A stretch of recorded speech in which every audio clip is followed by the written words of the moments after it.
Should I leave my badge on to make it? Should I leave my badge on to keep this super official? Yeah, why not, right? All the things. All the things, yeah. I look like shit. I have my glasses on. It's okay. Everything's fine. Day whatever this is. I don't even know. 700. Yeah, seriously. Yeah. So let's just start this up. Let's cheers to our coffee. Okay, yes. Cheers. We definitely need, I think we maybe should have put Bailey's in this. You know what? When I went to order yours, I was like, venti, not grande. She needs venti. Yes. This is my second coffee of the day. Same. We're just ripping through it. Same. This one doesn't have espresso in it. The first one did. So. I was up for 27 hours on Wednesday. I was here at 3 a.m. to braid tails on Wednesday morning, and I left yesterday at 6:30 in the morning. Oh my God. Yeah, that's insane. Oh my God. Well, I am sitting here with the Ellexxah Maxwell, soon to be Ellexxah Furlong. Maxwell Furlong, because I'm keeping, you're keeping Maxwell. Okay, yeah. okay. And we are sitting at the World Equestrian Center in one of the arenas, just because. Why not? Why not? Just why not? So I have been wanting to talk to you for so many reasons. Okay, because you are a trainer's kid. Yep. The kid of a judge. Oh, yeah. And then also, your dad came out a couple of years ago. Yeah, it was a lot at first. Yeah. But now I actually think we're closer. I believe that. Yeah. And I mean, so I just want to hear like the whole perspective of like growing up in like such a horse kid world. And I remember, oh God, so I've been training quarter horses for 16 years. How old are you? To be 25 this year. Okay, yeah. So I was going to say, I know you were in walk trot. Yep. And you came to Center Home, and I think you had, was it Cookie Baker I had the horse? Cookie Baker. Yes, it was a Cookie Baker horse. Yes. And that horse was huge. And, well, it seemed huge because you were so tiny. He was the tiniest horse ever. He was like, I think 15'2". No, wait, well, he looked huge. Yeah. With you, because you were so small. Yep. And I just remember you, like, getting into him. Like, you were like, we're doing this. Oh, like, he was terrible. I think I got bucked off that horse, like, I think more than any horse that I've ever owned. Kyle Flatter, who now runs his own training business, was an assistant for my dad. And when we retired him, we would like get him out and ride him. Yeah. Everyone at our barn has been bucked off that horse when we had him because he was terrible. But he did so well, though, too. Yeah, like, you worked for it. He was the worst horse I've ever shown, honestly. Like, he was the worst and the best. I won my first Congress trophy with him, but he was so terrible to try to get ready. Like, Mark Carl literally smacked him in the face with a clipboard in Illinois when we still had that horse show there in DuPont. Yeah. Because he would get through the whole trail pattern, and every time we had walk poles at the end, he would just leap all of them. No walking. None. Oh, my God. We had judges tell us, like, put grain on the walk poles so when he we would, like, eat practiced, it. so he would try to stay. I never worked. Never. Oh my travels on horses. Oh my God, that's so crazy. Yeah. Well, but there again, like, okay, so even though your dad was a horse trainer, like you were given these animals that were like not perfect. Oh, I can't tell you a time that I probably ever showed a super, super broke horse except for when I was a little small fry kid. Yeah. And I showed trainer, like our clients' horses. Yeah. Because you could. Yeah. I mean, I didn't have, the Cookie Baker was my first horse. Oh my gosh. And he was, I think, 4. Yeah. When we bought him, and maybe 5. He might have just been 5. We bought him for me. He was my first horse. We were the same age. Oh. I showed him in a Basel the first year and a half that we had him. And Ann Myers sold him to us, but she told us, she's like, he's not really a walk trot, like level horse. But he made doing what I do now with doing my own horses so much easier. I bet. Because I got used to having difficult things. Yeah. Like I truthfully, I kept thinking off the top of my head a horse like I had that wasn't green when we got it. But so you had to like build them to what they were then. Oh, absolutely. Yeah. Like, I mean, my good mare Zip Spossy came from Becky Schooler. She'd bought her out of the Finley sale. Oh. And she was a total mistake. Like, Tammy Lickleitner, who owned that stud, had some kind of issue in it. I forget the whole story, but essentially she had to lay over at Finley. Okay. And her payment for staying there was a breeding to UK Mido Boss. Oh. And when they had the whole breeding program, Annie was the product of that basic payment. Oh my gosh. She was terrible. They couldn't catch her. Oh my gosh. She like tried to kill all the students. Oh, legit she was terrible. She was a psychopath. I love her to death, but I truthfully never want to deal with that level. I mean, I believe. So how old was she when you got her? She was just 3. Oh, wow. So I showed her her 3-year-old year in the Hunter saddle. And then I bought her. And then how old was she when you had to put her down, right? No. She's still alive? No, she died. She random. Actually, so we had put the cookie baker down. I was gonna say, I thought I could have sworn she died. Yeah, no. Okay. So I was like, am I making that up? Yeah, January 31st, 23. Okay. We put the cookie baker down. He was 22. I mean, he was old. Yeah. He had some like pushings, and none of the medication was working. His breathing was not great, but we put him down, and 10 days later, she died. Now. Yeah, and it was completely random. I felt so bad for my dad because he had to come and tell me.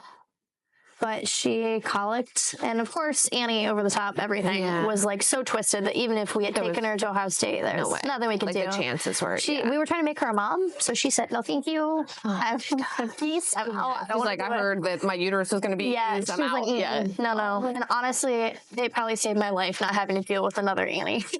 Well, I mean, there's that. Everyone has seen an Annie moment. Absolutely. Yeah. I mean, again, you've worked for that. You worked for that. She was not easy. Sure. Not easy at all. But yeah, trainers kids get a bad rap because we're, in everyone's eyes, we get the time. Yeah. We get all the help that we want. Yeah. We have all this, access to all these horses, and it sucks. Like, the reality of it is, it sucks. Yeah. So, because really, and I'm sure you're expected to do a certain next level expectations. Oh, absolutely. I mean, you don't realize that those trainers' kids are unloading clients' stuff from the trailer. They're helping wash and lend horses. Exactly. You work for 15 years. You have your first job and not get paid for it. You get the experience of riding nice horses and getting the ability to ride a lot of different styles. Yes, which I think is really valuable. But at the horse show, here, if I was still novice in a lot of these classes, my dad would not be around. Like, the only reason he even got to see me show here was because no one else showed that day. And it was a completely different day. So true. But it's a hard stigma to break because, Taylor Searles, Deanna Green, kids that I grew up with, that we had nice horses, but we also rode all by ourselves. That's a really good point. I was going to ask you about that, like how, like being a trainer's kid, like I know, and it's like trainers' wives. Yes. I feel like everybody feels like, oh, it's not fair. They get to do this and this and this. But it's they not really are busting their ass, so too. Yeah, and they are, and it kind of gets in your head after a while because you rely on your trainer for being your kind of aspect of you're doing a great job. You're kind of motivational speaker, and when it blends into being your parent and your trainer, and you don't get both of those, it's a lot. Like as a teenager, I really struggled with my dad and I because he was always so busy. My mom helped me, but still, they were. They were trainers. I didn't have the time. And a lot of the time was me practicing on my own. Unless I wanted to practice at 2:00 in the morning by myself. Then you get him? Then I would get him. But at that point in time, I was like, I'm just going to go do it and be done. Did your dad ever hand you off to somebody else for help? Lots of times. Yeah. Kid swaps. Yes. Becky Schooler a lot. Cool. I owe a lot to Becky. Yeah. Not only getting Annie, but she actually helped me win the Congress last year. Oh my God. I don't even know what year it is. Oh, wait. 23, the amateur equitation. She schooled me. Yeah. Cool. At the Congress. So she helped me win that. Helped me at the World Show. But they switched. He helped Ty a year because, fun fact, I was not listening to him, so he sent me away. Shocking. I know, right? Shocking. I've had help from Jason Dillum. I mean, it's been cool because the good thing about being a trainer's kid is they know you. They've seen you your whole life. True. And if you say, hey, they're not out here. Can you watch this for me? Or can you video? The amount of times I've had I've walked with Ben, Sarah Bernatowitz, for example. I'm like, hey, Brent is somewhere else. I have no idea where he is. Help. Can you just watch this and tell me what it looks like? Or video, tell him if I sucked or not, honestly. Right. So that kind of part of it is such a cool... The camaraderie. It is. It's a support group that it does kind of suck that not everybody gets to experience. But on the other hand, you also respect your trainers because they are putting a lot of time into it, and they're if they have kids, they're sacrificing a lot of family time to their kids. For sure. And I don't even know how like Carly Parks does it. She has so many horses, so many customers. Yep. And then her two little boys, and they're little. And how do you even mentally separate that? And her situation is way harder because, at least for myself and a lot of the other kids, we show so much that it was easy to kind of incorporate sometimes spending together, riding horses. True. But with her boys where they don't show a lot, I can't imagine what it is to try to juggle all of that along with everything. And they go every weekend. I know. It is really hard. I'm sure there's some level of mom guilt there for sure. And I'm sure your parents even felt that way too. I'm sure they were there was a lot of talks. We wish we could do do more. There was a lot of like breakdowns. When I was like 16, I really had a hard time. You know, I was hauling a lot. I was kind of mentally burnt out from all of it. You know, we were kind of stressed and It's okay. Thank you. You're okay. we were kind of stressed with everything going on with, you know, just, I was in that run. I was in that peak of my youth career, and it was a lot to handle mentally as a 16-year-old kid. Like, were you burnt out from showing, or were you burnt out like the both. pressure? Like, it was funny because I never felt the pressure when I was showing all those years. But then when I moved away and I kind of took a step back and I started the Hunters, I literally told my fiance, I said, everyone is watching me.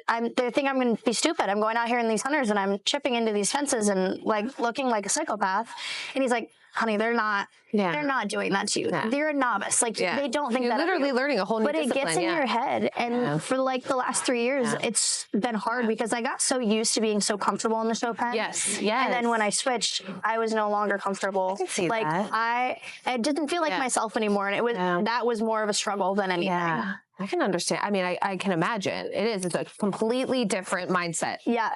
And it's just, it's weird because you think after all these times that you show, all these places you go, you should have that like built in, that pressure to just wash it away. And it doesn't work like that. No. It does not. No.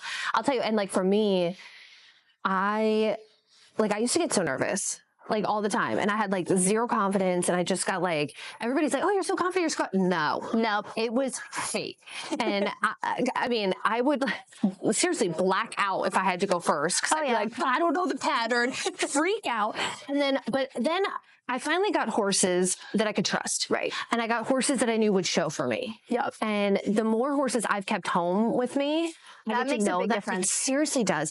And I know I say this like all the time, and like anybody who listens to these podcasts is like, okay, Ellie, we get it. But I can't have a horse and a trainer full time, because I have to do like weird stuff with my horses to get to know them. We were actually talking about this the other day because it is when you are able to know, and this is, I think, a secret to winning a lot is when you're able to know that horse's tells on those different days. That is when you start really getting able to prepare yourself better. I think so too. Because when you don't see your horse for 2 months, then you show up and you're like, well, I think he's fine. He looks fine. Yeah, he's ready. No. And he's got this little trick up his sleeve and he is not ready. Yeah. Even the other day here, I took my horse out just to go. I was like, well, I take him out for a walk. I feel bad. I'm working. And I'm like, I'm going to go take him for a little walk. He took 2 steps out of the stall and I'm like, you are fresh. Yep. I grabbed a lunge line, and I never really lunge him. I grabbed a lunge line running. Oh my God. I had to like 2-hand drop the whip. I almost went skiing. I was like, but it's because I even know the way he like hits the ground. It's so weird. But if he comes out a little light in his lopers, we need to go run. People used to think I was crazy because I would always say, my horse it's not sound today. And they'd be like, you haven't even done anything with it. I said, I'm telling you, walk into the pen. Yes. It's you wrong. Can feel it. Like you can even feel it in the lead rope, right? I'm like, it's wrong. The walk is wrong. I don't know what, it's wrong. I can do that too. Actually, I always, when I take my horse out of a stall at home, we make a left turn. Yep. And one horse I had, he had soundness issues. And if he would I could feel it in the lead rope when he would make the left turn. Yep. If it was going to be a good or a bad day. Yeah. So I get that. Annie was never sound. So it's just, I know you guys struggled with her. And I think that's like, okay, so what did you guys have to do to like, was that a lot of maintenance for her? So when we first got her, she was fine. I mean, just with your breeding on those kind of horses, there's certain studs that have certain things that they produce on every single horse that they have. Yep. And she was a chip. You were always going to do coffins and stuff like that. Stuff, but when I got to my last year of 11 under, so it would have been 2012, and she blew both front suspensories at the same time. Of course, like I said, overachiever on literally everything that she did. Oh my God. Didn't get to show my last 11 and under year. And we really weren't sure what we were going to do after that. Yeah. And she came back and she was fine, but it was constant injections. And actually, Olivia Tordoff's big gray horse, 1 year at the World Show, and I don't remember what year it was, they were doing freeze nerving, which is they do with a CO2 freeze instead of clipping the nerve. Yes. So they CO2 freeze. It takes like 10 days max, you're out. Oh. And you just put Biozide on them and wrap them up with like a gauze. Yeah. That's what we did to her like every 6 months. And you could get a year out of it depending on how much you showed, but she was like super comfortable. Yeah. Oh, that's interesting. Yeah. And it literally had like 2 little spots on her where just the hair turned white. Yeah. But no big deal. the first time we did freeze nerve her though, was right before the world show, and she couldn't find all the trail poles. So instead of just walking over the trail poles, she launched all of them. Apparently, I had a thing for horses launching walk poles. Oh my god! Because she literally, it was like her feet felt they were asleep or whatever. Yeah. And then I mean after that, but she never had a problem after that. Oh my gosh, that's so interesting. You know, I'm like, whenever I talk to people, I hear so many new things that you can do vet work wise that are really, that's like I never even heard of that. Yeah, and it's not, you know, it's not invasive. You're not cutting those nerves. And but that's what we did for the remainder of her career. And when we got to the end of my youth career, I told my parents, I said, I feel like I know when she's going to tell me that I want to be retired. And we went to the amateur world that year, and I took her with me. And we'd had some more soundness issues that weren't getting better. And at that point in time, I had the big sorrel gelding, the best cowboy horse. And I was like, you know what? It's time. I got to rip off that Band-Aid and just switch horses. Which that was a big switch anyway, but. I mean, and it's hard to start over. It is, especially when you're going from a partnership that lasted almost 10 years to a new age division to showing with people like Kalina. I know. All these people that you look up to all this time, and you're like, oh my God. And a 3-year-old gelding that's not been anywhere. You're like, I don't know if this is the right decision. You're like, I'm praying I get around the pen, let alone not look like a moron out here. No. Well, I do love that they came up with the green non-pro classes. I wish. Like stuff like that. I wish that was like something that I had when back then. And we had talked about that because I said, you know, it sucks for people that have shown their whole life, trainers, kids that are now level 3 and everything. When we buy a lot of these young horses to bring up, what do we do? It's not fair for us to have to go. I mean, we're good to that level. Good hands, but when you're riding a 3-year-old against most of your level 3 amateur trail class, that's 5 or 10 world champions every weekend. How do you justify doing that to your horse? So the green non-pro classes coming in the patterns, I think is cool. I hope they do like the trail. They should. Stuff like that. Because a lot of your non-pros are just showing the green instead. That's true. I don't see why they don't.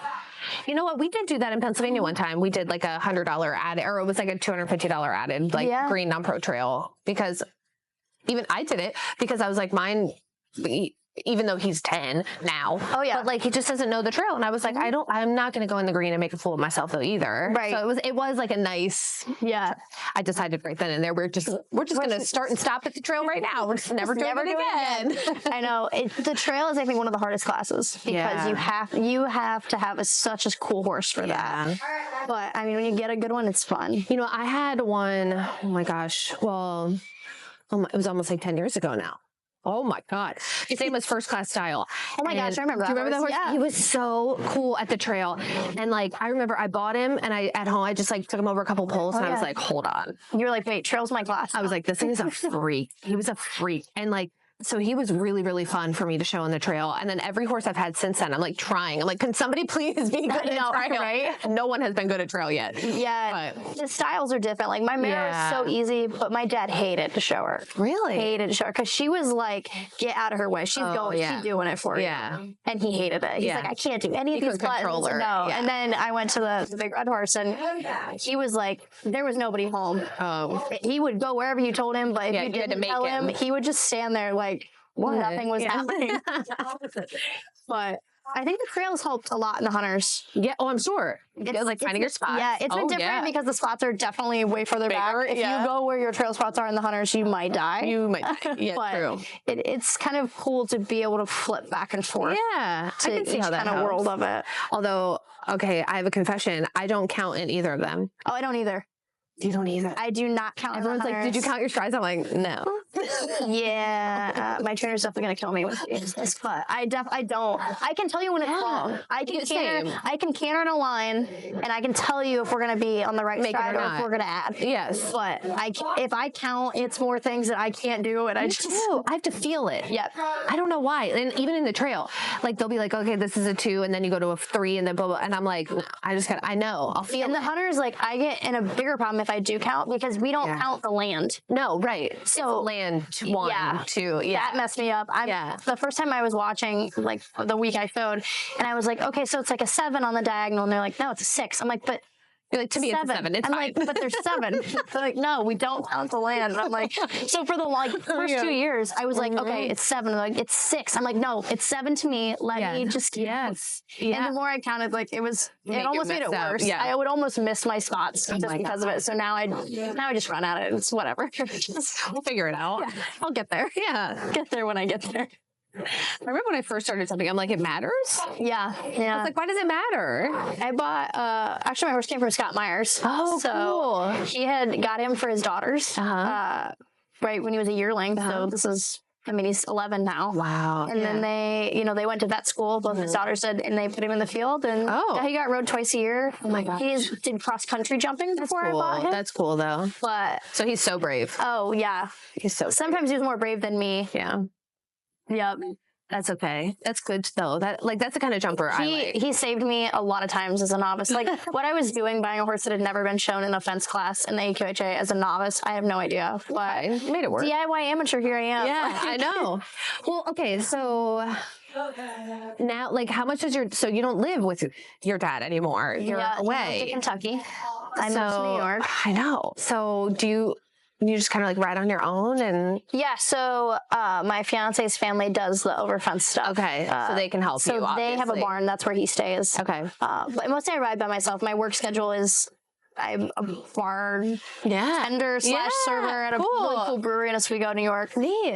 But it doesn't give me great hours to go during lesson times, like, the 3 and 4 o'clock schedule. That's when you need to go make money. Yeah, I got to make money to pay for my horse. Right. Like banding all these horses. Yeah.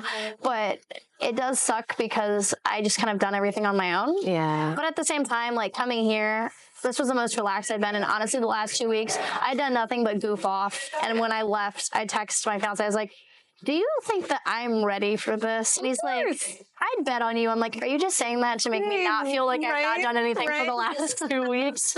Like I was packing. I'm like, oh, we leave this week. I maybe should go lunch and get my horse motivated. Yeah, right. Like, I know. It was a hard transition from, living with my parents for, I moved in 23.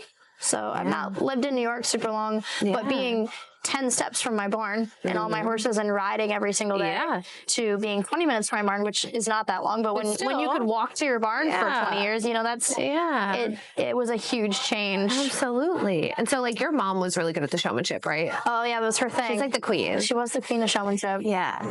And so did she always help you with showmanship, or would your dad try and have like input? My dad hates showmanship. Absolutely hates. That's good to know. Actually, we were talking today, and the one youth girl we have is like the only showmanshipper we really have unless I go to the horse show. And we were trying to convince the one 13 under kid that we have. We were like, come on, you should do the showmanship. And my dad's like, I'm going to take somebody's knees out if we're convincing anyone else to do showmanship. He hates it. That is his least favorite class to watch me show. He gets the most nervous watching showmanship for me. Which I have no idea why, because it's my best class. Right, it is. I don't know. He will pace. Like, if you've ever seen him in Celeste, if you needed entertainment on the amateur showmanship day, go watch Brent when I do the amateur showmanship, because he will pace up and down and back and forth. Really? What's he worried is going to happen? I have no idea. His worst was with the Mare. He could not watch me show her. Oh. Which, for anyone who knows that horse, that was like she could do it by herself. Yeah, she was amazing. Oh, yeah. No, he cannot do it. So funny. Do you know, I have a yearling filly, and I'm keeping it at Pierre Brier's right now because he's close to me, and my dad doesn't want a baby horse in our house, so it's probably a good idea. I think my parents would get hurt. Anyways, I was out seeing her, and Gretchen Mathis was she comes in and helps some of the little kids that are there. And she yells across the arena, and she's like, Allie. And I was like, oh, God. I'm like, am I in trouble? And she's like, I had a dream about you last night. And I was like, oh, no. And she said, I dreamt that I was judging you, and you were doing showmanship, and you fell. And I was like, oh, well, don't say that. Gretchen. Don't even put it in the universe. Because now you're going to be here for the madness. I've almost ate it in this pen. Yeah. Very aggressive. Right. I know. And like all of our patterns have extended trots in them. Oh, yeah. Like, here we go. I unfortunately don't get to stay for the madness, so I haven't looked at any of them. But this dirt has been unforgiving. Yeah, it is. I have fell off here before, and it hurts. Oh yeah, yeah. Granted, I was doing barrels when I fell off here. So. Interesting. Yeah, I had a decision that one year I was going to run the barrels. Oh, okay. So like all around? Like you did I ran an actual barrel horse. Oh, okay. Like a reserve world champion barrel horse. Footing? Yeah, in the RNL. Oh. Yeah, I was 4th in the youth barrels one year. Oh my God, that's so funny. It was not for me. So I love barrel racing. I like to watch I like it. to go fast. I like the reining. The reining is where it's at. That's like controlled horsemanship, right? Yeah. This is incredible. But I when I was 16, I leased 3 barrel horses, and I had like a 3D horse, a 2D horse, and a 1D horse, and like for the whole summer we just like hauled around and stuff. And I remember like back then, so this is like really long time ago. But I made like $8,000 in like 3 months. Oh yeah, the barrel people make insane money. Insane money. Yeah, it was the all-arounders and us are just we're not paying attention. Seriously, and my dad's always like, why do you do this? Can we go back to barrel racing? Right. He'd bring his cooler and sit there, one run, boom, we're done. Yeah. Trying to explain it if you work, regular jobs like I do now. Trying to explain what I was doing this weekend. I'm just like, okay, no. I'm just going to send pictures. Although everyone thinks you do, like me, they're like, do you do the jumps? And they do it like this. Thank God I do that now, because then I'm just like, yes. I'm not explaining what else we do. Right. You're like, I jump. I do the obstacles. Yeah. But then when you say jump, most of the time they think like you're like Grand Prix height, like in the Olympics. I'm like, whoa, no, I'm not that. No. Yeah. Don't do that. But they're like, oh, you win money? And it's like, no, I really. spend money. Like, I spend money. Ridiculous amounts. I know. It is kind of sick. But gosh, we love it. Oh, I know. It's just, you just learn to love it. And now do you feel like you always loved horses? Oh, yeah. And did you ever really feel like you wanted to quit? There was a couple times, and I think it was more because I'd put so much pressure on myself after we'd won everything, that I was like, you know what, I think I just need to step back, which honestly, my move and life has been good for me to kind of enjoy being here more, because for a while it kind of felt like a chore because we were here every weekend and I didn't get that break. But now it's like a job. Yeah. Now I feel like the time goes way too fast when I'm at a horse show, and I love seeing like the people that I haven't seen in so long. But there comes a point in time I think you have to step back. Yeah. But now I told myself maybe I'll just take a break. Just letting this happen. Just letting it happen. But yeah, I think now I'm trying to get more back into it. Yeah. I horse for sale now, but that's just It's fine. It's fine. Everything's fine. Everything's fine. It's totally fine. It would have been okay if we just caught them falling on. I know. Actually, that would have been okay. I would have been like, you know what, you deserve it. Yeah. So if you sell this horse, what are you going to get? Probably another hunter. Yeah? Yeah. I might lease an all-around horse here in the future. Okay. But just for where I am, it's hard to, think about putting, especially in the market right now. Oh, I know. If the market is not fun, and I'm an impatient person. Yeah. So I love the hunters because it gives me the ability to show a lot for us. But not the way that weekend horse shows are for all-around horses. Yeah. Like, you have no idea that when you go to be a hunter, their version of showing a lot is, even if you're doing every AQHA show that is offered for the hunters, it's like maybe 10 shows a year. Yeah. Unless you're doing the USEF or anything, which for us is a little bit of a halt just because of where we are. But we're here. You could be here for 3 weeks. Like, it's a big change. I'm about to be here for about 3 weeks. I'm kind of glad. Yeah, it's a lot. When I'm here, I don't know what day it is, or like when reality doesn't exist. No. When I was here, because I was, like I said, I've been here for 27 hours the other day, and I was like, I was here when the sun was down, and I left when the sun was down, and I don't know what day it is. I don't know what time it is. To, like, look at your phone or your watch to figure it out. My watch died like 3 times that day. I was so lost. Someone came by and they're like, are you in the same clothes? I'm like, yes, because I haven't left. Don't judge. I'm working my ass off. I'm just putting a coat on, damn it. I was just, I know. You gotta get back into all-around stuff, though. I miss it. Because I did the ride the pattern horsemanship with my dad here. Someone did ask, they're like, do you miss the horsemanship? And I'm like, I do. But the horsemanship on my yellow horse is super fun. Like, that's a fun way to come back and just... Where's he live? He lives with my dad. He's in Kentucky. Yeah. Oh, yeah. He's 21 this year. That's so cool. Yeah, he's not gone. I'm unfortunately in wedding season this year. Everyone I know is getting married, myself included. So, I was like, I'll just have to plan my schedule around it and maybe not show as much. I'm really actually sad to miss NSBA because I love going there, but that's like a week before my wedding. So, ain't nobody needs that. No. Can you imagine, like, if you got stuck out there? Oh, my God. And, like... I'm already going to be stressed. I'm stressed now, but I'm a type A planner. I have all the binders complete. Good for you. That's awesome. Yeah, everything's pretty much done. How many people are you inviting? We invited 250. Holy shit. Yeah. That's huge. My dad's clients, 12 of them are getting an Airbnb together. And dear Lord, I hope they make it to the wedding because they're party animals. Yeah. So, oh yeah. Oh my gosh. Okay, so when You guys, Cantor Culture officially has their first sponsor, and I am so excited to tell you about them. It's called Mare Mercantile. And if you love high-end Western and Southwestern inspired fashion like me, you've got to check them out. It's a new boutique founded by Wendy Brown of Show Me Again, along with her longtime assistant, Mickey. After years in the horse show consignment world, they expanded into carefully curated boutique pieces they'd actually wear. And trust me, their standards are high. I would wear this stuff also. It is so freaking cute. They've even got the cutest dog collars, tags, and witty tees for your show traveling pup because they know how much we love to spoil our dogs. I saw their soft launch at the Sun Circuit, and let me tell you, people were obsessed, as was I, and they nearly sold out. Shop now at whiskeymaremercantile.com. You can find them on Facebook, on Instagram, and make sure to use code ALLIE10 at checkout for a discount. who's your like horse show bestie? Oh, God. You have like a couple. I have a couple. Like who's on your speed dial? Haley Riddle. Okay. She is my sister from another mister, I swear to God, which is so weird because when I met her, I was 15 and we were in Australia for the Youth World Cup team. So it was funny. Hopefully I can cuss because the first thing she said to me, she looks at me and she goes, I thought you were going to be a real bitch. And I was like, this is the way that best friendships start. Thank you. Yes. Wait, I have to tell you this. So Lindsay Stevenson and I have been friends forever.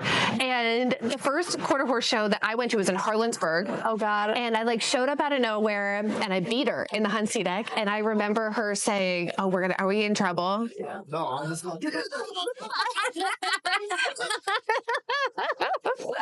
That was perfect. Time out. Kind of.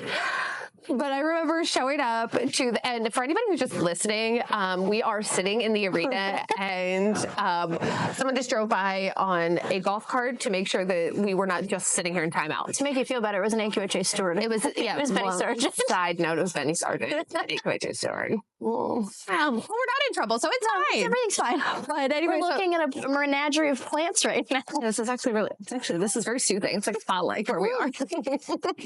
Get some water with our coffees, will be fine. Just make a little noise. Yeah. But so I beat Lindsay, and I remember she told me that after the class, she went to her mom and she was like, "Who the fuck is this bitch? Just showing up, whooping my ass." And she was like, "I don't like this." And now we are like great friends. It's so funny that it is hilarious. It is hilarious. So she's on your speed dial. She's my maid of honor. She's one of your favorites. Yeah, she's one of my maid of honors. I have two.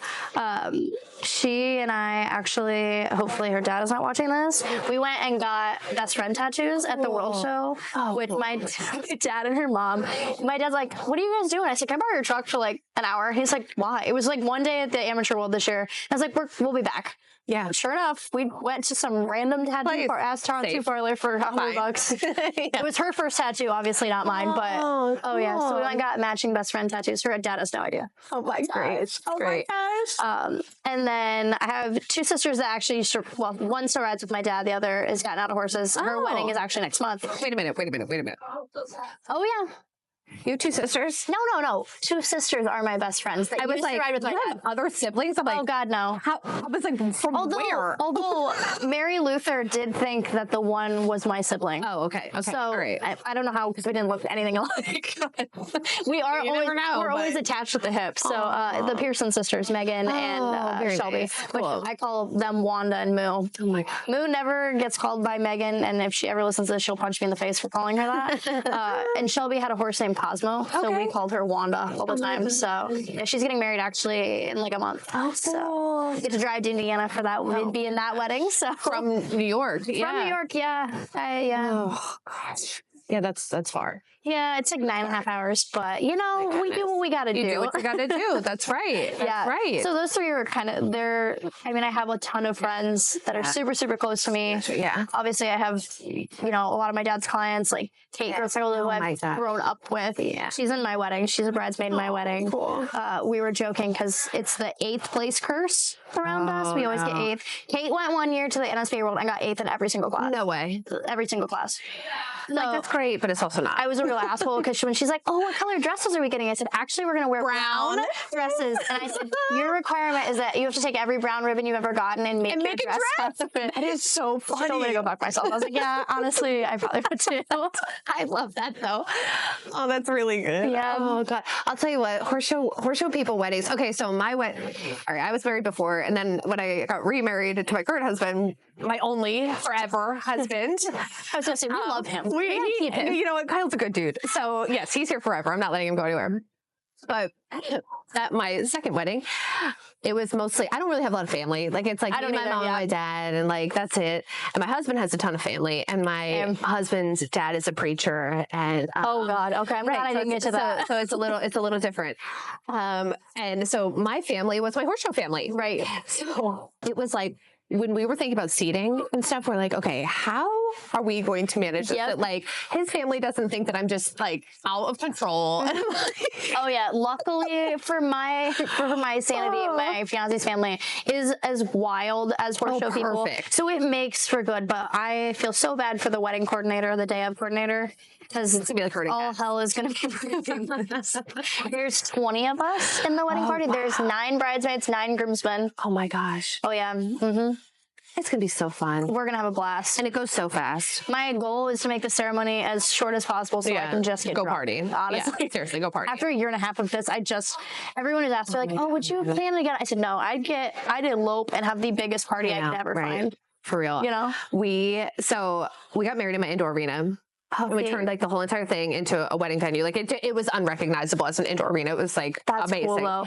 But so I got ready at my house. And then we had a limo come pick us up, and like my parents' farm is like kind of out in the middle of nowhere ish. So the limo drove past my parents' house, and he was like, "Oh, I got to like turn around. You know, how do you turn a limo around on a country road, right?" Yeah. So like pulled in this random farm's driveway, and the limo died. Oh, literally, he went to like back it up, and it just like shit the bed. So we weren't far, but it was like too far to walk. Oh yeah. So I was like. And everybody was already like waiting for us, like already sitting, waiting for me to walk down the aisle. So I'm like, who would have their cell phone on them, right? A horse trainer. What horse trainer doesn't have their phone always on them? Oh, yeah. So Chris Gray, I called him. I was like, "Chris," I was like, "get over here, get in a vehicle, take my mom's car and come pick us up." He was already like half shot in the ass too, but he like drove over, picked us up. And I remember he like almost missed the driveway, getting us back, driving out of control. It was so funny, but I'm like, thank goodness I had a horse trainer there to come rescue me. Oh, yeah. You know? Our level 1 amateur, she's like, "I think we're all going to rent a Greyhound bus. And we're going to have someone, bus. Yeah, she's like, "We're going to have someone drive us. We're going to be loaded with folks this way." I'm like, "Oh God." Because I mean, their path, like from where my dad is in Kentucky up to us in New York, is kind of like in the divine path of every one of my dad's clients. And I was like, "Oh God." I was like, "I don't trust this." Okay, this could be funny. Oh yeah. Is it on video? There'll be a lot of videos and maybe a lot of photos that no one ever probably needs to see again. But yeah. Oh my gosh. Yeah, it's a lot. That's going to be awesome. And enjoy the day because it does go so fast. Oh, yeah. I'm already prepared for it to be way too quickly. It does. Yeah. All of a sudden, you're like, all this for that? I know. Yeah. All this for my 12 hours. Yeah. Yay. I know. It's wild. It's wild. My dress still has Jell-O shots on it. I never cleaned it. I was like, you know what? Let's preserve the Jell-O shots. Let's preserve the Jell-O shots. Mm-hmm. The bottom of my dress is just black. Yeah. From like, I had like no shoes on. I was just dragging on the floor covered in Jell-O shots. Whatever. It's fine. Ask my daughter if she wants to wear it someday. And she'll be like, "What's the black stuff?" I'll be like, comes with the story. Yeah.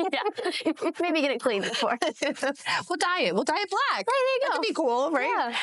Oh my gosh. Well, okay. So so we talked about you being a trainer's kid, getting married, and we got to talk about your dad. Yeah. My dad is the elephant in the room, right? Right. But I think it's okay. So for me as an outsider, I think it's so cool. And I think it's really cool how to me anyways, what it seems like, it's like you and your mom and your dad, it's like no big deal.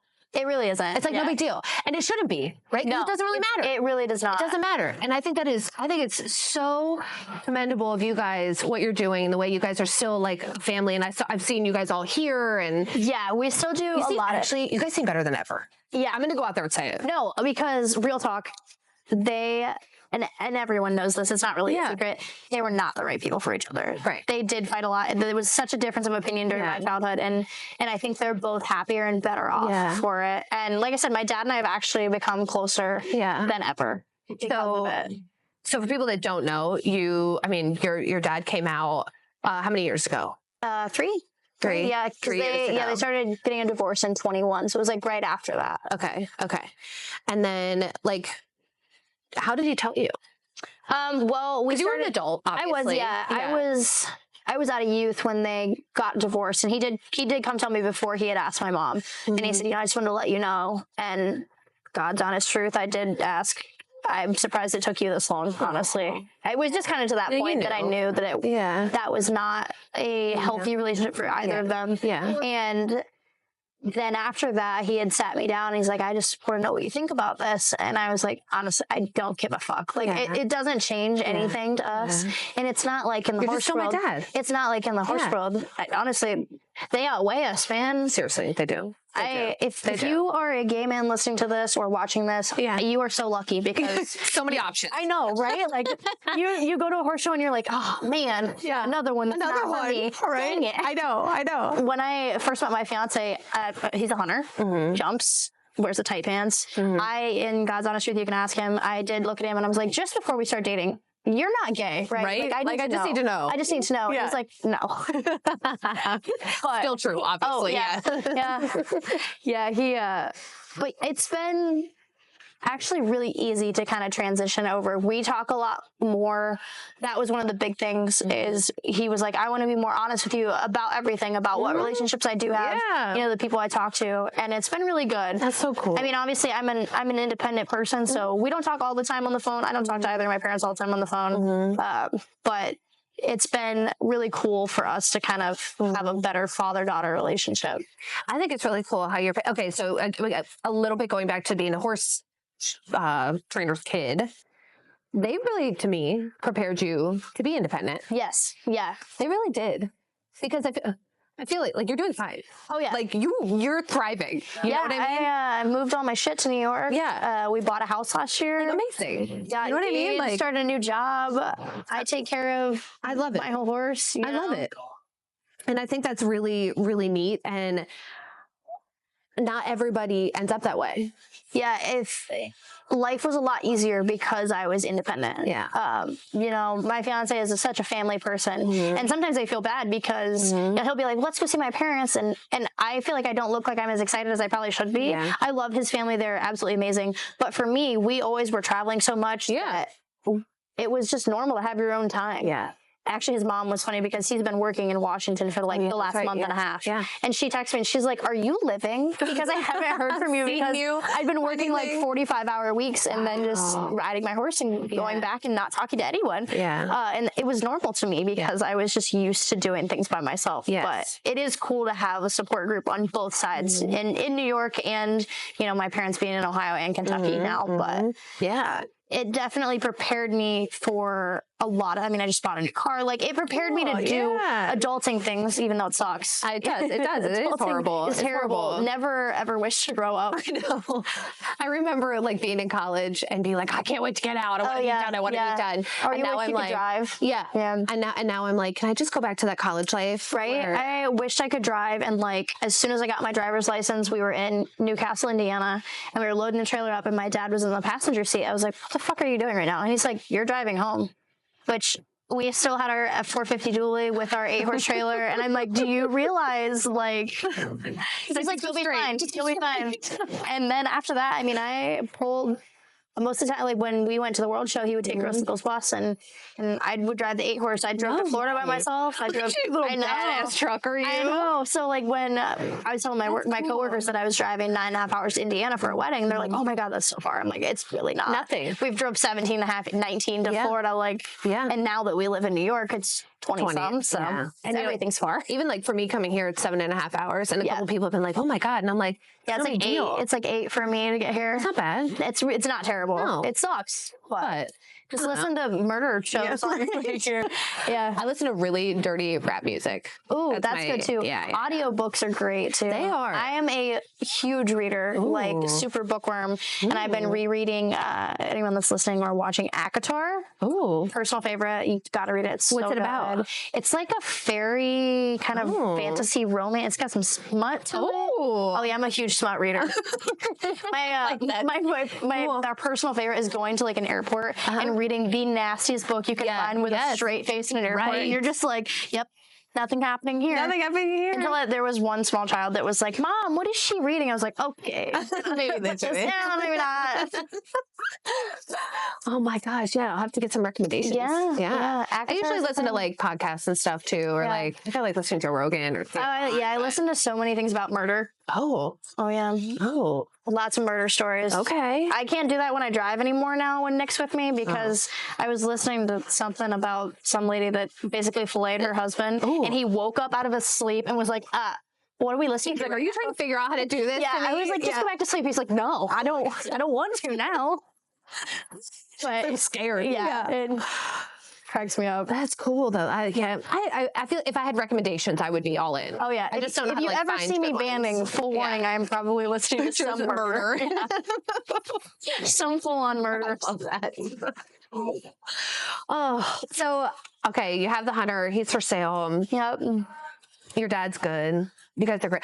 Oh no, I wanted to ask one more thing about that. Were people mean to you about it? Somewhere. Really? Somewhere. Yeah. Really? I wonder.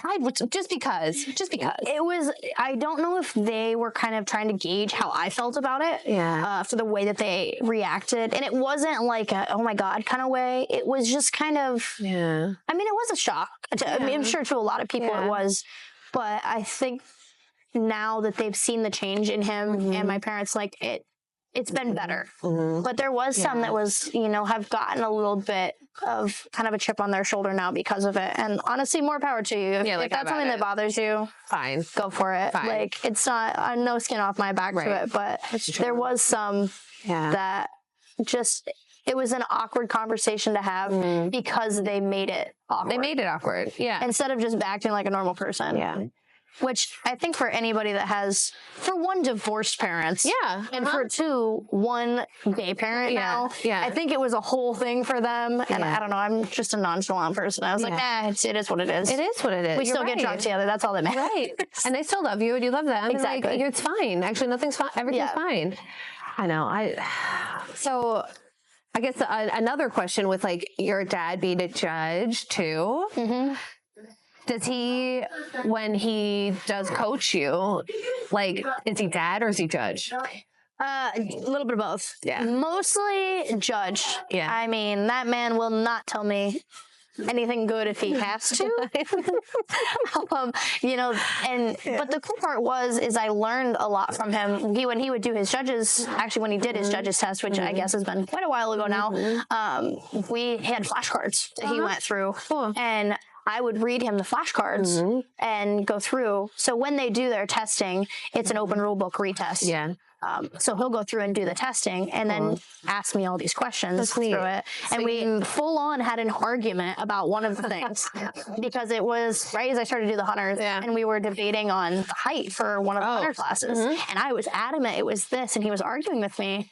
I was actually right. You were right. I was actually right. Burn. But it really helped because I did the Queen's competition. Oh yeah, so you knew the rule book. I knew so much. There was so many things that I didn't have to study because I knew a lot of the penalties, a lot of the stuff. That's cool. But it's so like judging. We go to horse shows and everyone has said it. Oh my God. I watched that class. Why didn't that person win? What the fuck is this? Like, why? Yeah, yeah. And, you do it at any level horse show. Here, you could do it at a weekend show, an open show. Yep. Your judges have so much information. And I've scribed before, and standing in the pen, you don't realize how little your vision fades into one Right. spot of your placing. I believe that. Because when you're sitting on the outside of the pen and you get that 360 view, it's very easy to see a lot of things happen. True. But when you're standing there, even as a scribe, your job is to look around and make sure no one gets run over. Right. You still don't see everything in the class. That's true. That's a really good point. And they cannot tell you. Your scribe, so like if you see your judge standing there and their scribe sees you break or pull on your horse or whatever in your class, they can't tell your judge. You cannot tell your judges that. Really? You cannot tell them anything. Interesting. The only thing you can say is if you have someone, that comes off the rail and if you're in a 100 saddle class and they're close, you might just say, hey, like eyes up or whatever. Yeah. Like we've got one coming around the corner that's going to get a little close to you, just like heads up. But yeah, Stay on the rail, people. Stay on the rail. No.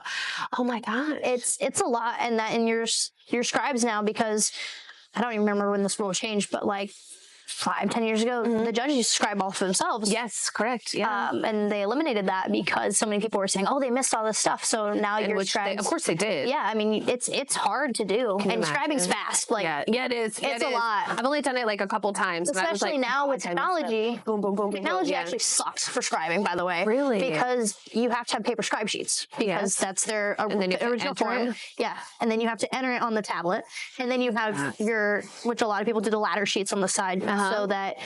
And if you're in a pattern class, your judge, you'll ask them as a scribe, you'll be like, hey, if I have a tie, what is the maneuver that we're going to make the tie break?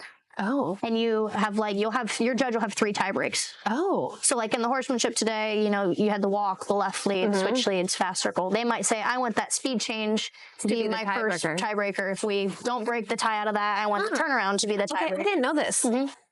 It's so in depth, and your scribes are having to remember that. We'll normally put numbers on the maneuvers on the top. So if you see a scribe sheet that has like a 1 next to like an extended trot or something, that's your first tie break. Because I wondered that like if I do have the same score as somebody, and then how they like say then they beat me, I'm like, well, based on what? Yeah, but if they pick a maneuver throughout the pattern. To be the tiebreaker maneuver. Yeah, and that way, so when you do like real work, your ladder sheet that you have, your judge will have that. And so a lot of your scribes will put like a star or a little mark next to the one that was winning the tiebreaker so that they can know for your real work. It's crazy. I didn't know that. It's so much to learn. It's like a news flash to me. So much to learn. Yeah. But I got really, really lucky. I love Charlene Carter. She's one of my absolute favorite people. I ended up scribing at the Little Buckeye one year when it was still in Springfield, and Shelby Pearson, one of my best friends, went with me, and it was Charlene and her husband and April and Casey Devitt. Great group of people to judge with. Super fun people of group to judge with. Shelby got to scribe with April, and I got to scribe with Charlene, and it was so cool and really awesome of them. They talked us through everything. And it was neat because she would be like, I gave this girl a +2 because of this. Yeah. And you see, it's a neat way, and you reevaluate your patterns. Absolutely. Or if you're a crazy person like me, like I love doing showmanship and then going like to the judge and doing my inspection. Well, I'm weird and I listen. So like I'll come out and be like, I +3 that inspection over there. The same thing. And someone's like, well, how did you know that? I was like, because I was listening. What am I doing? Same. I do the same thing. I'm like, what are they writing down? I know, right? You just listen for it. Yeah, me too. You want to know. Yeah, I do love the way that they did the penalties for the showmanship now for like the lifting your foot. Yeah. Because back before, every lift of a foot was a 5-point penalty. Yes. Which if you've ever done one that you had to write like 17 5-point penalties, for someone who sucks at math. I could never do that. I worked at NSVA the one year my dad judged, and it was in the Mustang Arena with all the lunge liners. I'd never seen a lunge line score sheet in my life. I didn't know that they scored it. They have a score sheet for that. I just learned it. It looks like trigonometry, honestly. I believe There's so many things going on. And my dad walked over to that pen and he's like, what are you doing? And I'm like, they had me checking score sheets because everything was taking so long. They had me double checking numbers as we were going. He goes, you guys do know she sucks at math. Like, do not trust this girl. Yeah. I'm like, the score sheets are about the only math, and like tabulating points is about all I got for you. Otherwise, you were homeschooled too, right? Yeah, I was fully homeschooled. I stepped foot into a high school one time, and that was when I was a AQHA Region 4 director, and I went and gave a presentation to our FFA class. So how did you stay motivated? I loved it because I could get, like, for the Congress, I'd get 4 weeks done all in like 3 days. That's awesome. And then I didn't have to do school. I could go to the barn and do whatever. That's awesome. There was a couple times that I was like 50 lessons behind because I just wouldn't do it. But I did all my college online. Yeah. So You do? I did all my college online. Oh my gosh. So I'm getting my master's right now. Oh God. And I'm doing it in digital marketing, which I should. Like, I Right. want to do that. Right. And like, so it's online. It's hard. It's Like, you have to be very self-sufficient to do it. Yeah. And like, I think for me, going to college actually would have been harder because I had spent 12 years doing all of my, all my books were online. Yeah. I didn't have to, I mean, it wasn't like I was, not talking to anyone, but. No, and that's the thing, and again, that's like, I think it's so cool about you because you lived in this horse show world. You grew up in this horse show world. You didn't go to public school, but for me anyways, you're very easy to talk to. You're smart. You've like made good choices in life for the most part, right? I'll give you for most part, but no, for real. Like, I feel like there were opportunities for you to take a different path. There were, and you did. There were plenty, and you didn't. Yeah, like never. So I think that's really cool, and I feel like your parents did a good job of being like, we're going to give you enough rope, right? And you figure it out. They full on were supportive of me. I had a scholarship to the University of Findlay. I was going to go. I had talked about riding on an NCAA team. Yeah, and I decided just to do the University of Phoenix. Yeah. I bought a horse instead. I bought the big red gelding with my tuition money. Good for you. It was, I have my business degree. I use it for my banning business. Cool. I have a makeup business now that I do. So it's good for me to do other things, but I think I got more life experience and more, common sense. I think you did too. Being in the horse show world and not dealing with everything that is going on in schools. My fiance's mom is a school teacher for special ed kids. God bless her soul. God bless. I can't even. I mean, she's the sweetest. She could literally be Mother Teresa. I'm not kidding. So patient, probably. Oh, yeah. So patient. The most patient person. Oh my God. And the best with motivational talks, by the way.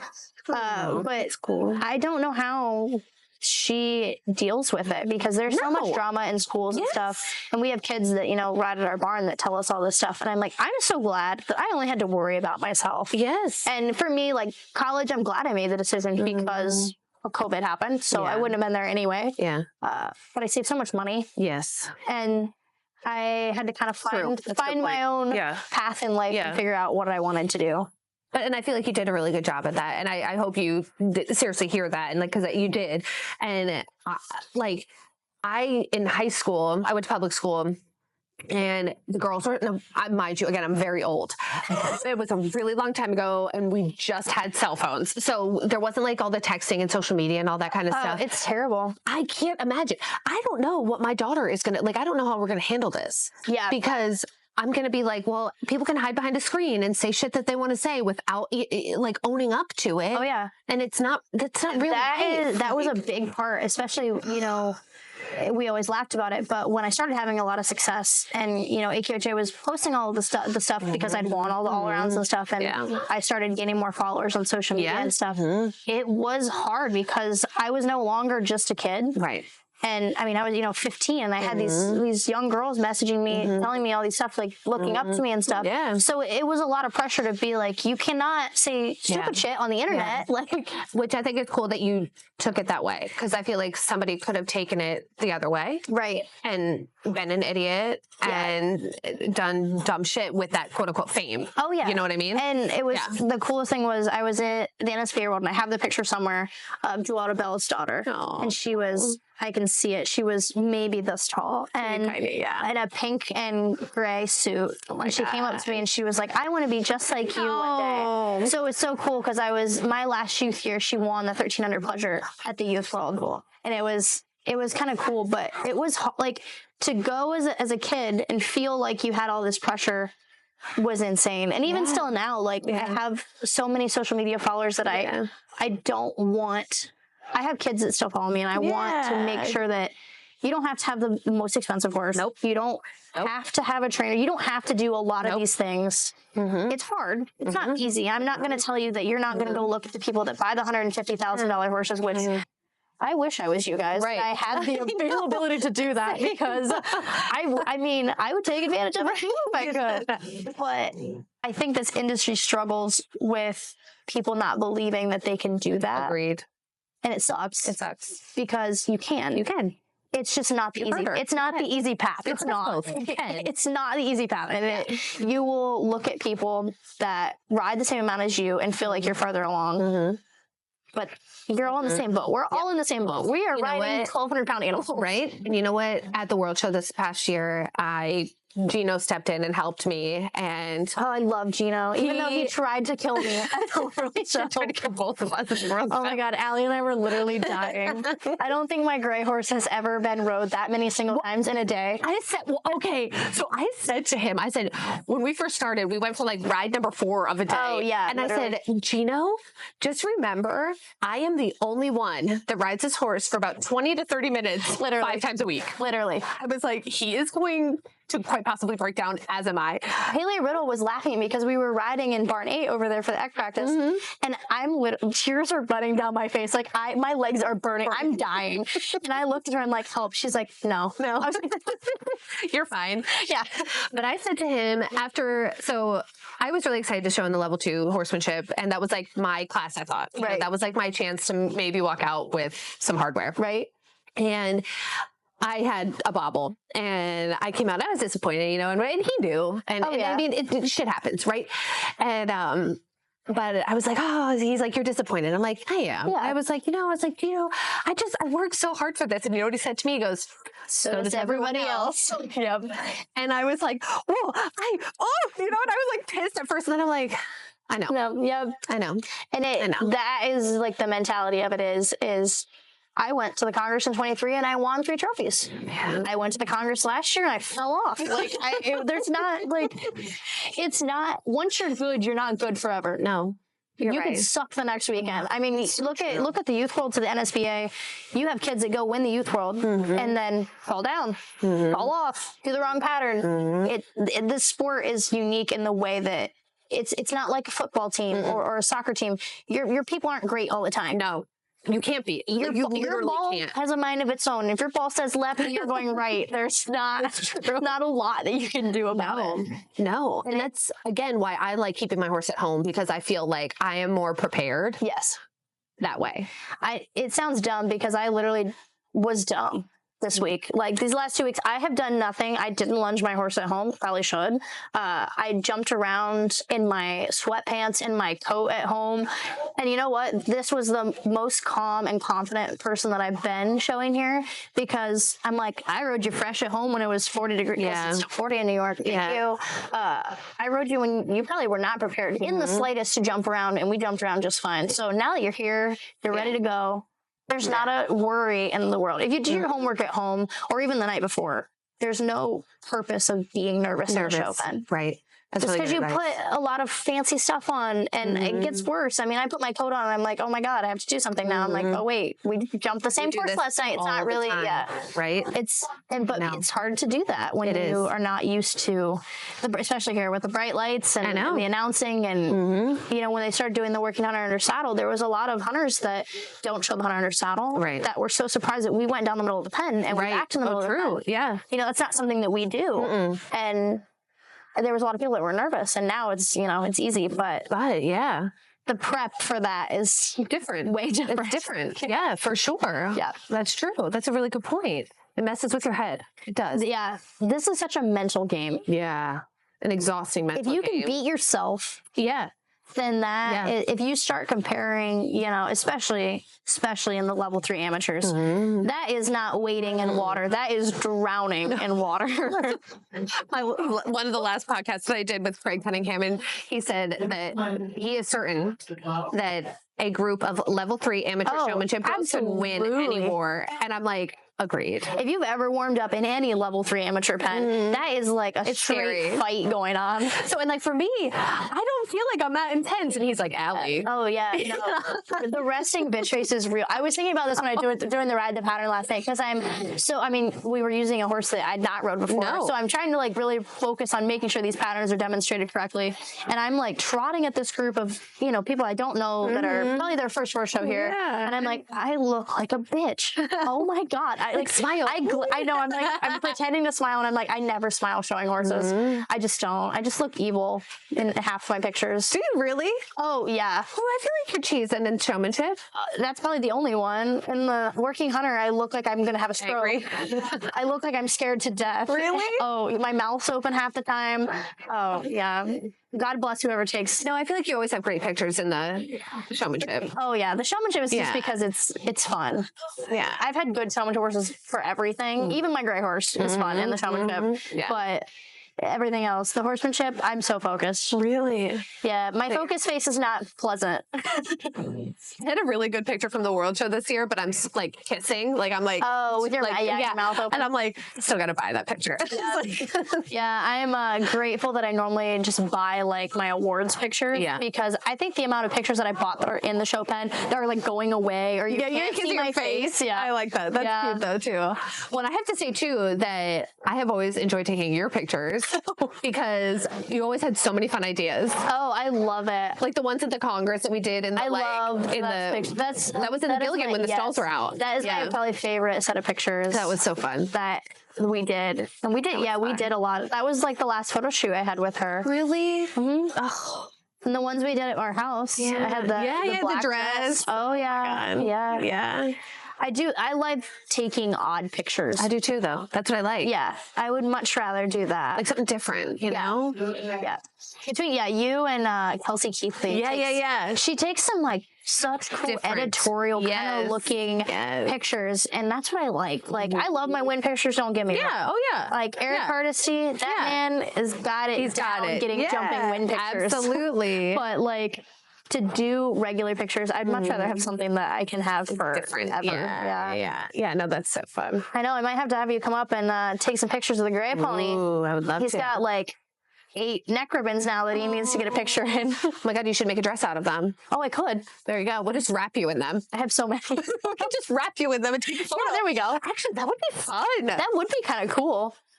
Like a little mini dress. Yeah. Well, I probably could have a long one. Yeah. I took everyone from our house. My dad made me take everything from our house. I left in a U-Haul. I'd have a storage unit when I moved. I bet. It was just a lot of hardware. It was just boxes of ribbons. That's cool. I mean, 20 years of ribbons. I know. That's crazy. I just sold my trophy saddle from the Congress. Oh my God. It was a lamp though, so someone else needed to use it. Well, there, yeah. Yeah. I mean, it was time for it. Adult decision. Yeah, See? adult decision. I got my driveway repaved because of it. Oh my God. Those sacrifices. I ripped the front bumper off my car because of our driveway. So. That needed attention. Yeah. Yeah, bless the car dealership that's taking my car right now. Oh my God. A tree fell on it. What? Oh, this was like when I first bought it. A tree fell on it. Yeah. Oh my God. Yeah. That's scary. So I signed it over and put 100,000 more miles on it. Well, yeah, you got to do what you got to do, right? Drive it till it's dead. I was supposed to have a new one this week, but here you are. Yep, here I am. She made it. She's going to make it back. 7.5 hours, she's going to make it back. Bye, everyone. Yeah. Oh my gosh. Oh, what time is it? Okay, good. We did good on time. I was like, make sure I have to go record the Ride the Pattern tonight. So I just want to make sure I'm still. I'm not going to get in trouble for not catching that. Oh, no. I'm trying to think. What else? Is there anything else that I want to ask you?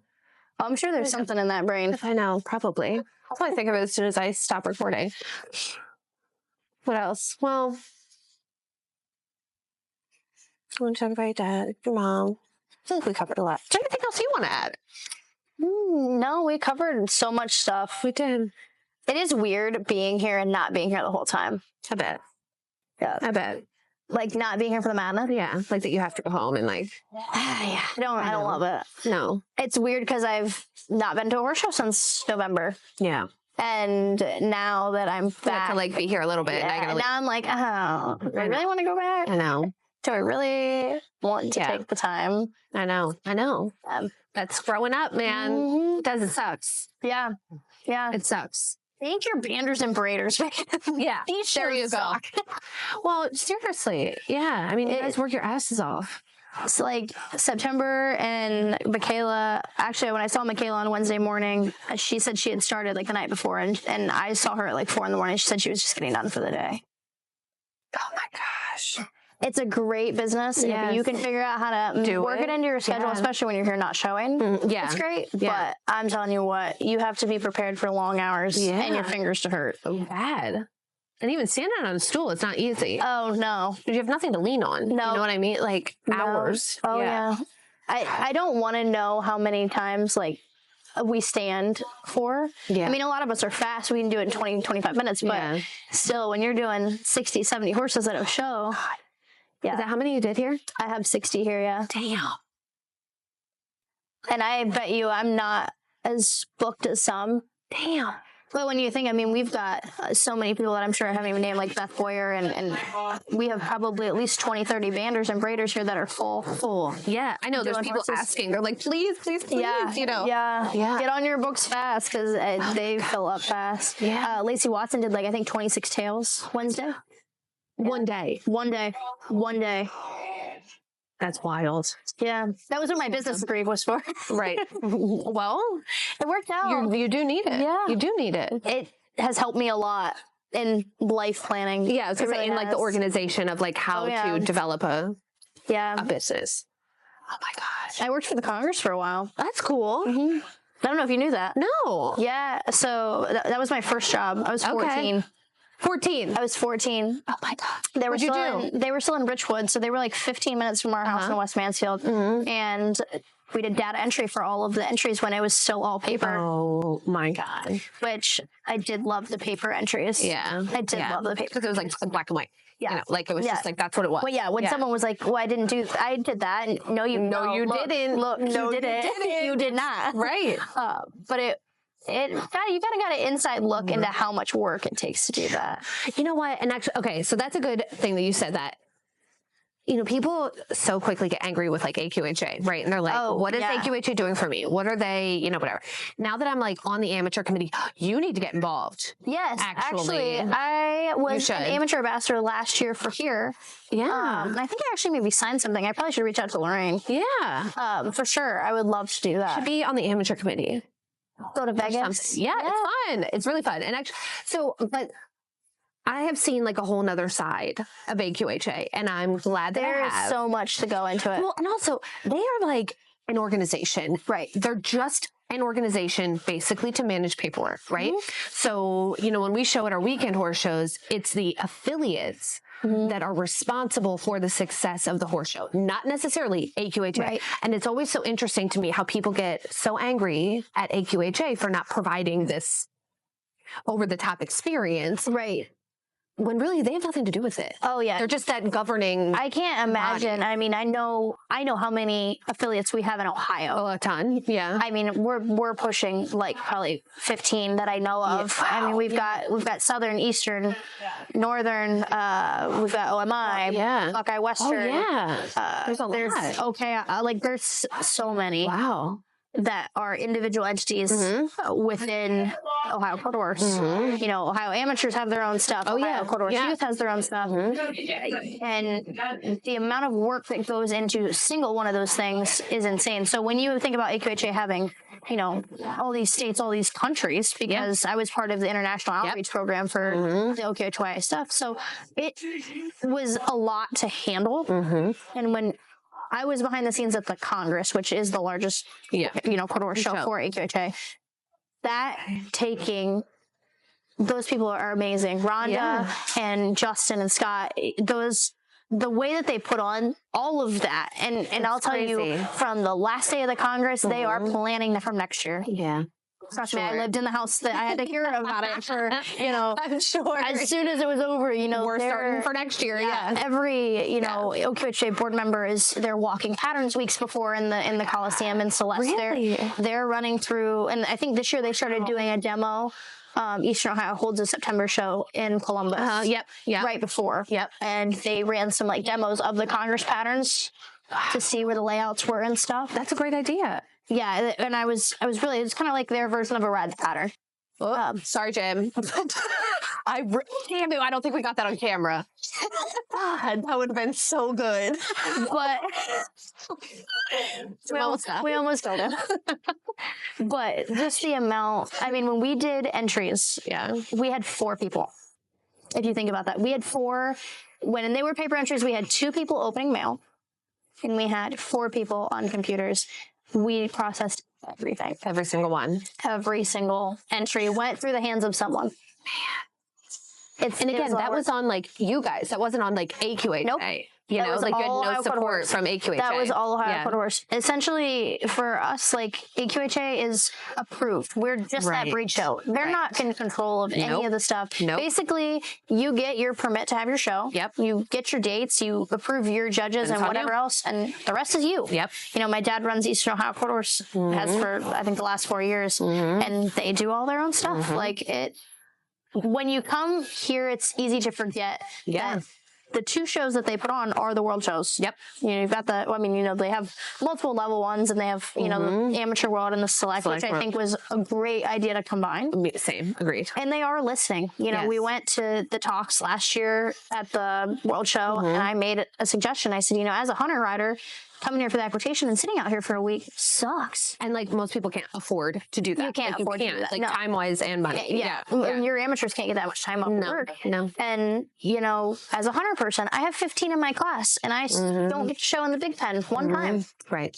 You know, you feel like a little person. And this year, what do you know? They're moving it. We're moved into the big arena. It's nice. The equitation is closed. I'm not going to the world show this year. Of course not. After I made the decision not to go, but Jim's okay this time. oh, we're fine. Okay, good. We're just getting it broke. You know, Sorry, Jim. it's bomb-proof now. It is bomb-proof now. But a lot of it is. It's hard to remember that they're just one group of people. They are dealing with all of these people. And it was interesting to me at convention last year when I went, it was my first time.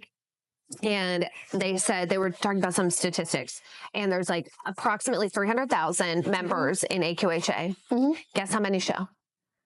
Probably only 100. 11,000. Oh God, 11,000. That's definitely not the round number, right? Isn't that crazy? It's like it's minuscule. Yeah, but we bring in the most money. So obviously we are a focus, but we're not that big in the grand scheme of AQHA, which is insane. It is. Yeah. It is. So, you know, there's a lot of like the trail riding people and the ranching and the racing and all that kind of stuff. I kind of actually forgot that they do a lot of the racing stuff. Yeah. But yeah, like, wow. That's a kind of a knock you off your feet kind of number. Yeah. Right?